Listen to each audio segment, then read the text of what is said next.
Rani. Buenas tardes. Good evening. I'm Valerie. What kind of person are you?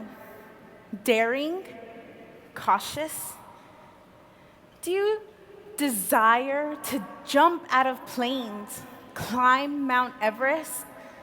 When you were little, did you climb the tallest trees without hesitation? Or were you the one afraid of heights? The one standing at the bottom of that tree yelling, "What are you doing up there? You're going to fall." I'm the kid at the bottom of that tree. I grew up listening to all the rules, making sure to listen to my parents. I never ventured far from our yard, nice and safe on the ground. My twin sister, on the other hand, she was the one in that tree. We are so different. Family is really important to me. We are close. If we don't see each other for family gatherings, holidays, or even barbecues, we call and catch up. When you spend so much time together, you have a way of influencing one another. There was a time during college when I could not distinguish between my family's plans for me and what I wanted to do with my life. I began to just think, what am I gonna do? I have no idea what's gonna come next. For years, I intended to go to medical school, and my family was so proud. They told everyone, I was gonna be a doctor. But to be honest, I was torn, even confused. Have you ever felt that way? Like you're standing in the middle of a crossroad and you have no idea which way to turn. As my college graduation kept getting closer, I was more and more convinced I did not want to be a doctor. While attending a guest lecture in our university chapel, I came across a flyer recruiting young adults in global mission with the Evangelical Lutheran Church in America.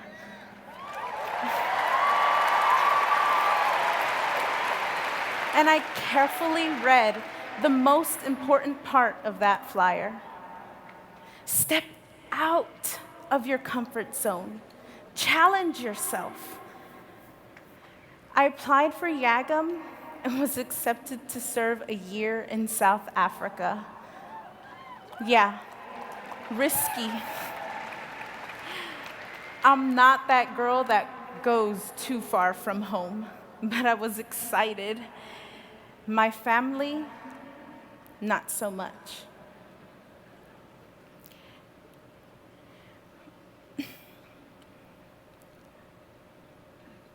It was really hard for me to have to make a decision for myself that I had to do against my family.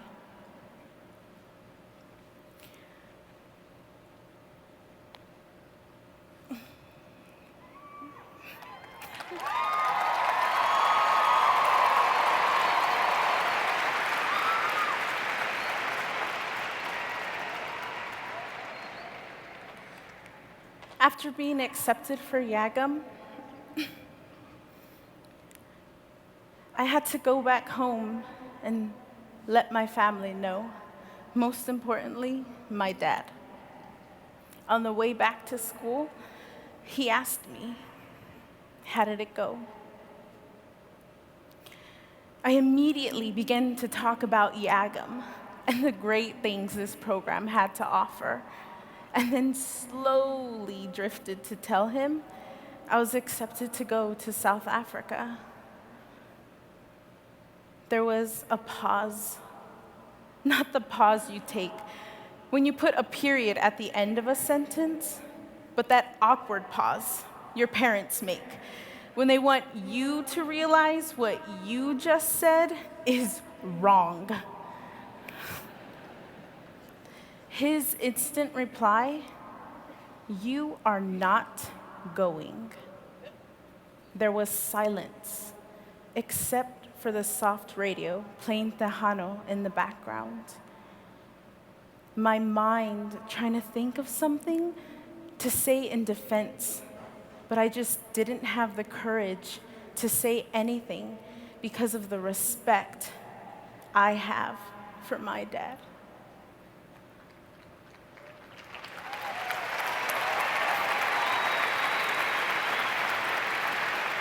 And then I had a week of confusion and war within myself. My mind telling me, listen to your dad, do the right thing for your family.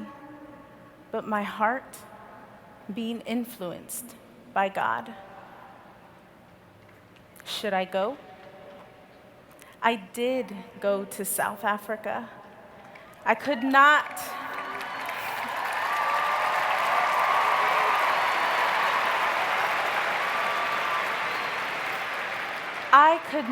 say no to God. The Spirit would not let me stay home. I boarded that plane and left. For a year, I lived with the Zulu people in a very rural place called Umpumulo. They taught me Ubuntu. It means I am because we are.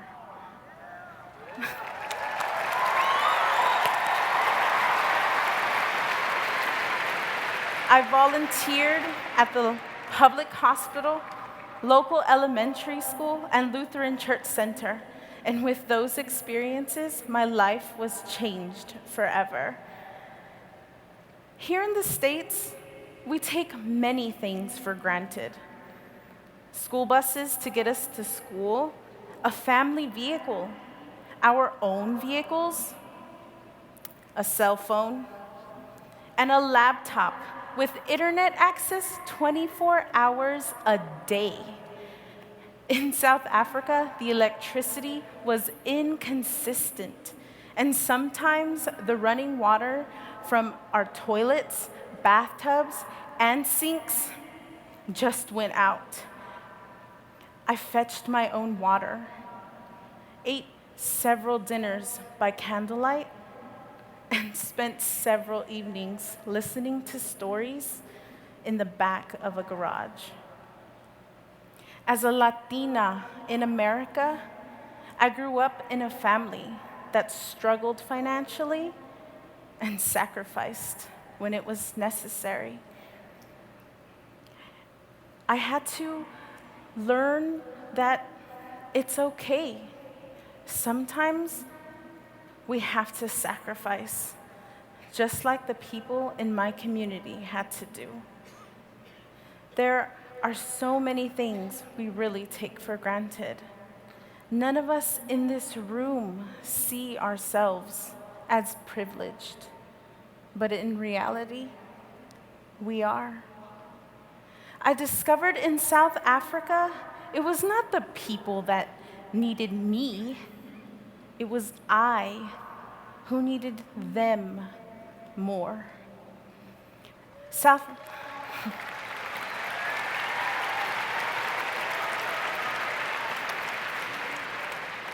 Africa wasn't about me going and teaching and helping others, but as I think about it, it was about me being instead of doing, receiving instead of giving, and following instead of leading.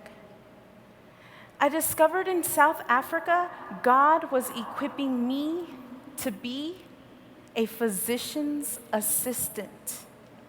He led me to my calling, helping others heal. God led me to South Africa. He led me to my vocation.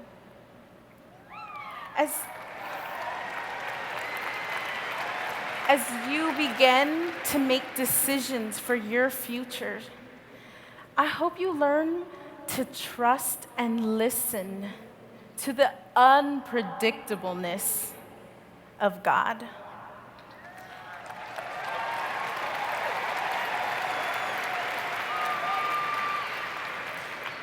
If you learn to trust and listen, you will be able to even hear his whisper telling you, "Don't worry, I'm with you.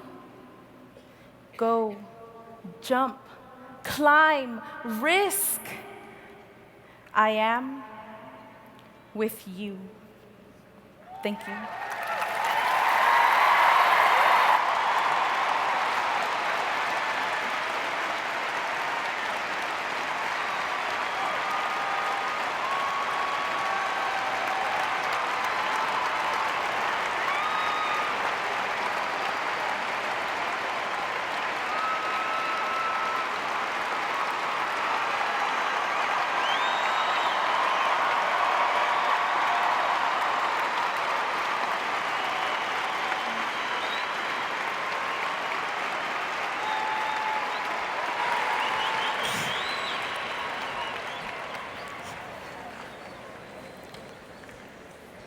Wakubwa shikamoni, wadogo wa mjambo, wenzangu mambo. To my elders, I respect you. To the younger, hello. To all my peers, what's up? I am Megan Stubbs, and my home for the past 6 years has been the country of Tanzania. My family moved from the States to serve as missionaries there for just 1 year in the fall of 2006. But God had other plans, and we are still living and serving there as a family.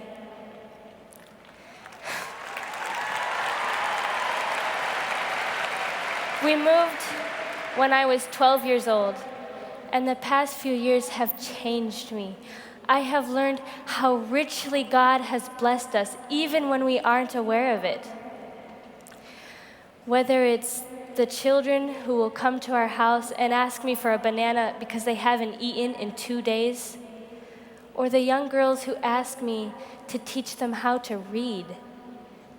There are moments when God touches my heart, and I realize it is not just my parents who are called to serve. I am called to serve too.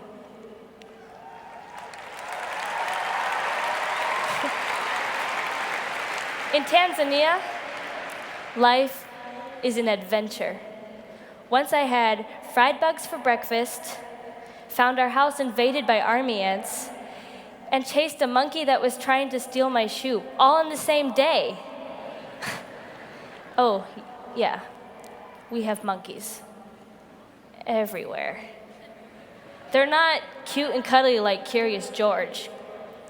They're more like a cross between an overgrown squirrel and a raccoon on a sugar high.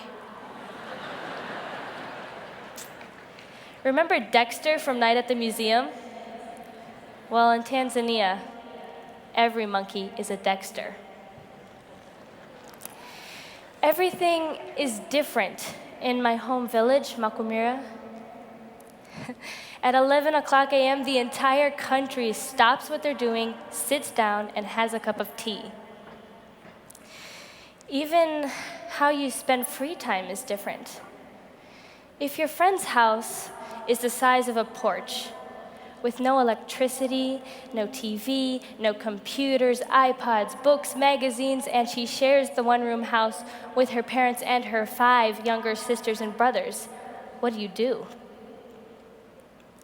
Well, first, you go outside. But you also learn to really appreciate just being there, sharing company.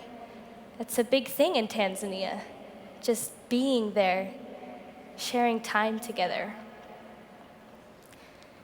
There is a saying in Tanzania that pretty much sums up the main difference between life in Africa and the States. Kule Ulaya watu wanavaa saa, lakini huku Afrika watu wana muda. It means over in the West, people have watches. But in Africa, people have time.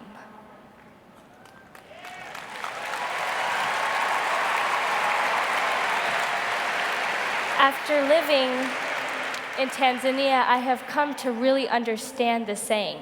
People in Tanzania may not have much to give you, but they have time.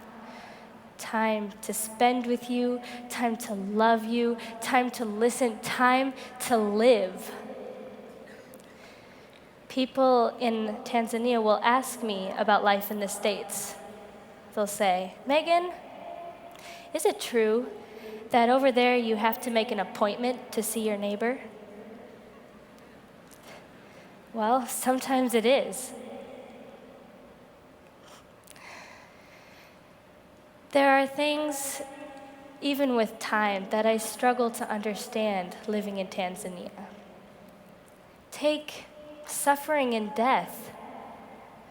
What do you do when there is no 911? When there are no doctors, fancy machines, or fire trucks? What do you do when you feel helpless? When you feel you can't make a difference? The reality is we are all going to die someday, but we don't like to talk about death. Here in the US, we hide death. We take pills, have cosmetic surgery, connect people to life support, and generally avoid it any way we can.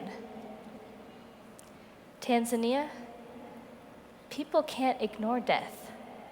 They have a great acceptance of death. They have no other choice. It was a shock for me to live in a new culture where death is always in your face. 2 years ago, a girl I know in Tanzania was orphaned. She was not exactly the most popular girl in school, and you know how junior high girls can say pretty nasty things about each other. Her dad died when she was just a young girl, and her mom died when she was 14. My friends and I, along with the entire village, grabbed our kangas and headed to her house, Kumpapole, to give sympathy. It's what you do in Tanzania. You go just to be there with the family. We stayed for a little bit, but then as we were leaving, I looked back and I realized she was alone. She had no friends to be with her. So I turned around and I stayed. And as I sat next to her, as she began to cry in my arms, God spoke to me.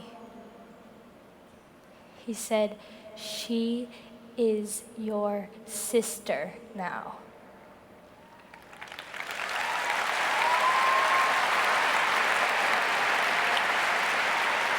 Those words forever changed me, the way I saw her, the way I now see all other people. In Tanzania, the funeral process takes 3 days. People gather in the home to sing hymns, to pray, to sleep, to be there. I stayed by her side for all 3 days. The third day is the burial. My dad, the only person with a car, went to the morgue, witnessed them take the body out of the fridge, wash, dress, and try to fit the body into a coffin that was too small. I sat with my friend next to the coffin, experiencing firsthand the stench of death. The body was not embalmed. I can still hear the sound of the dirt hitting the coffin as they filled in the grave, shovel by shovel by shovel. I will never forget. It was very hard.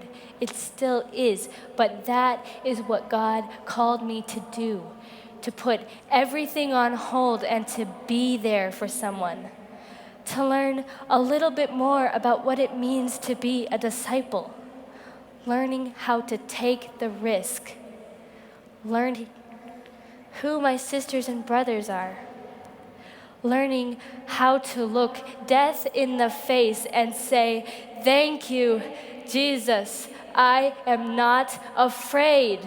I am not alone. You are here."